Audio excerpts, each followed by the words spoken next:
Some of them seemed pretty bad at first, but over time, My Hero Academia fans saw their more sympathetic or even their noble side.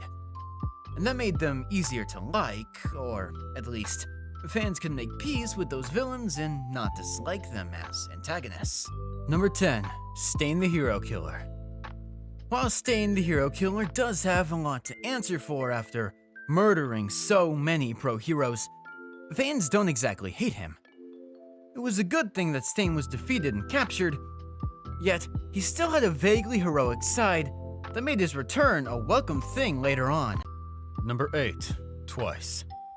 In many ways, Twice is the best villain in My Hero Academia, and it helps that he was never terribly evil about it either. Twice joined the League of Villains not to destroy society, but to find people who could accept and understand him, which is what he always needed.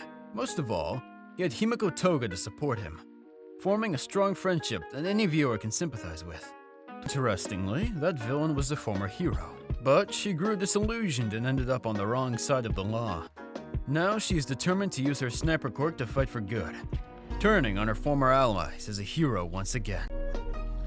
General Criminal isn't exactly detestable for such mild antics, and what is more, he has a heartfelt backstory that shows how unforgiving hero society can be. In his younger days, General Criminal wanted to become a hero, but washed out of the system, and he felt lost and even worthless. Now he's compensating with his attention-seeking antics, which isn't terribly noble of him, but is also far from evil. Number 5. La Brava.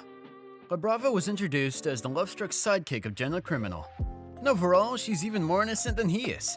In her school days, La Brava was rejected by her classmates, which brought her to tears and pushed her to become a shut-in.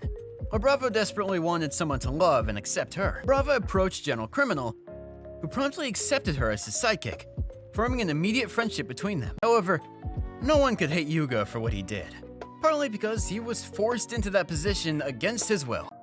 Yuga felt terrible about that and all his other misdeeds, and his recent tears proved his innate goodness. He wasn't that malicious compared to other League members, and he was even a peacekeeper at times. Most importantly, Kurogiri is all that remains of Obado Shirakumo, Shota Aizawa's and President Mike's old friend and classmate. That makes Kurogiri more likable as a fallen hero who just might regain his former self to do good once again.